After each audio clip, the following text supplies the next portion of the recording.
J'inviterai maintenant le porte-parole de l'opposition officielle en matière d'immigration et de communauté culturelle à faire ses remarques finales. Monsieur le député de Drummond. J'ai combien de temps, Monsieur le Président? Vous avez 10 minutes, Monsieur le député. Oh, je ne crois pas que je vais en prendre tant, mais on ne sait jamais. Des fois, on part. On ne sait jamais. Monsieur le Président, les circonstances ont voulu que l'actualité colore nos échanges au cours des derniers jours parce qu'évidemment, qui dit immigration dit intégration. Qui dit intégration au Québec soulève la toujours délicate question de la langue. Évidemment aussi, on concentre notre attention dans notre système politique, là où le gouvernement gouverne, l'opposition s'oppose, dans le meilleur intérêt de la démocratie, on concentre notre attention sur ce qui nous distingue. Ce faisant, on oublie ce qu'on a en commun. On oublie là où on converge. Tout le monde a une volonté de préservation du français. On ne sait pas jusqu'où on est prêt à aller tout le temps. Et là, on se rend compte que des différences se creusent. Je ne m'inscrirai pas dans la réflexion qui est plus qu'une mode, mais qui est très présente dans l'actualité,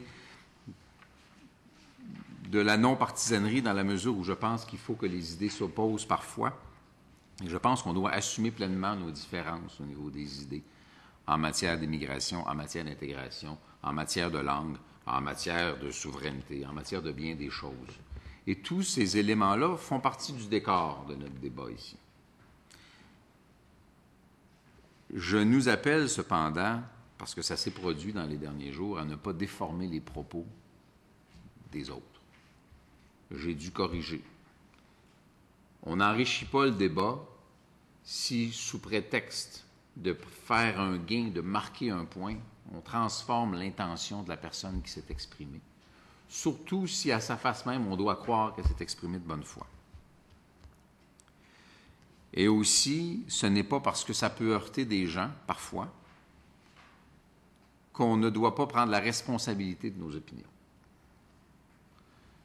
Donc, autant il me semblait important de préciser aux gens qui sont venus ici aujourd'hui que rien dans ma démarche ne fait obstacle à la merveilleuse richesse que représente la diversité, autant j'ai le devoir d'assumer pleinement ma position qui dit que le Québec est une société française. Pas à moitié française, pas un petit peu française, pas française le mercredi après-midi, est une société d'accueil française.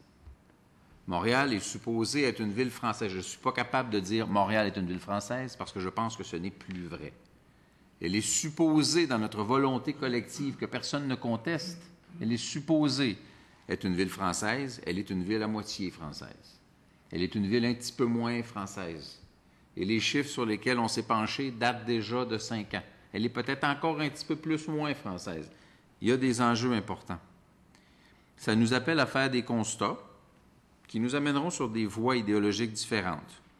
Il y en a un qui ne faisait pas partie de nos échanges au début, mais qui me frappe, que j'ai retenu, c'est qu'on a peut-être une approche un peu déshumanisée d'approcher les choses.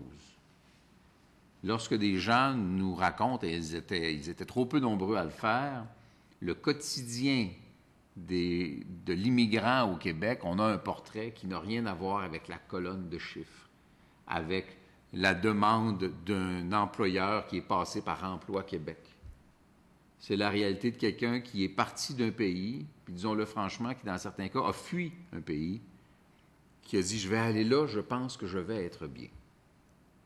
Ils doivent même trouver qu'on est puéril avec nos débats parfois, parce qu'ici, on débat verbalement d'une façon, somme toute, assez courtoise, et eux ont parfois fui des endroits où ces débats-là se règlent autrement, et autrement plus violemment qu'ici. Donc, on est loin de leur quotidien, je pense, parfois.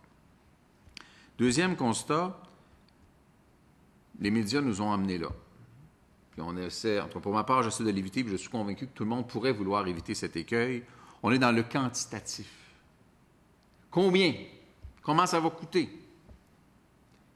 Et on se rend compte, lorsqu'on parle aux gens, aux efforts qu'ils font, qu'il y a du qualitatif. Il y a la nature, l'organisation, l'essence des mesures qu'on déploie. Autre constat que je fais, quitte à ce que ça ne plaise pas, nous ne réussissons pas à intégrer le volume d'immigrants que nous accueillons au Québec. Le recul que l'on peut constater par une simple observation sur l'île de Montréal et dans certaines autres zones est clair, et les chiffres le suggèrent aussi, nous ne réussissons pas à intégrer le volume d'immigrants que nous recevons. Je ne dis pas que conséquemment, il faut maintenir l'investissement, la ressource et l'effort au même niveau et baisser le chiffre. Ce n'est pas ce que j'ai dit. Je devrais le redire à nos amis qui tweetaient. Ce n'est pas ce que j'ai dit. Si on me dit on a un diagnostic et on peut augmenter, améliorer qualitativement et quantitativement nos efforts pour atteindre ce chiffre-là, grand bien nous fasse à tous. Le fait qu'elle ne soit pas réussie prend la forme d'un enjeu qui nous dérange beaucoup, qui est celui d'une anglicisation, qui a l'air relativement lente parfois, mais qui va rapidement nous apparaître très rapide parce que c'est un phénomène exponentiel. Éventuellement, le processus, nous dit-on, peut s'accélérer. Est-ce qu'on doit considérer qu'il est inoffensif que, je dis des chiffres, je sais pas quoi, 2 000, 4 000, 6 000, 12 000 de nos immigrants reçus à chaque année ne s'intègrent pas en français et choisissent l'anglais éventuellement à la première ou à la deuxième génération?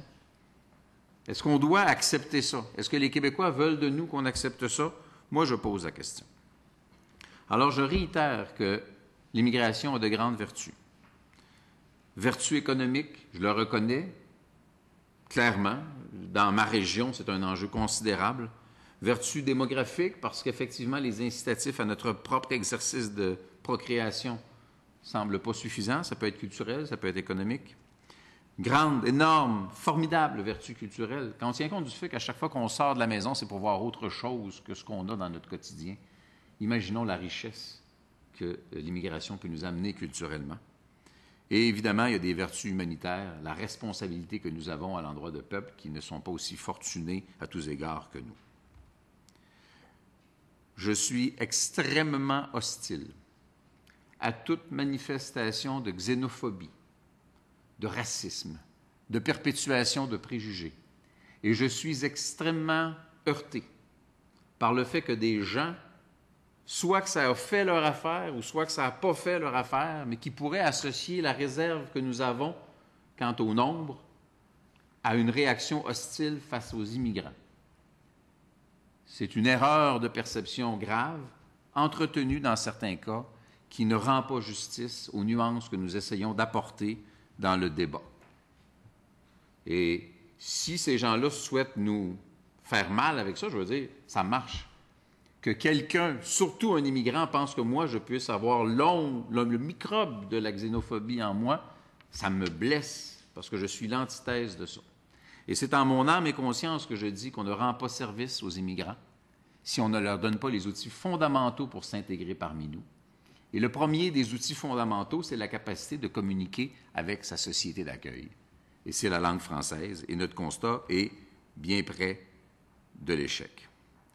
Je souhaite donc, sous une forme que je ne peux pas préciser encore, qu'une réflexion se fasse dans le but d'avoir un diagnostic, dans le but d'être capable de le dire autrement que moi je pense que oui, toi tu penses que non.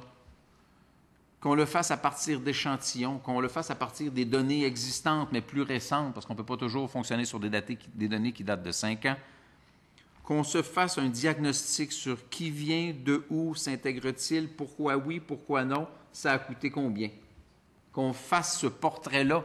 Et peut-être qu'on va arriver avec des chiffres où on va tous être d'accord, parce qu'on dira oui, nous sommes capables de les accueillir de façon harmonieuse et vérifiablement réussie dans la langue de la nation québécoise, qui est le français, avec les autres valeurs fondamentales, l'égalité des sexes qui a été soulevée à plusieurs reprises, qui est essentielle, la reconnaissance de nos institutions, un peu la connaissance de notre histoire, la laïcité de l'État, bref, des éléments essentiels qui permettent à quelqu'un, de la même manière qu'ils savent qu'il faut conduire à droite sur la route, des choses qui semblent non discutables, bien, il y en a dans les institutions et dans le quotidien de ces choses-là.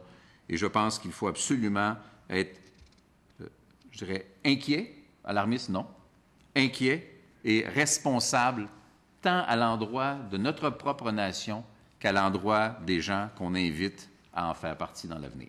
Merci. Merci beaucoup, Monsieur le député de Drummond.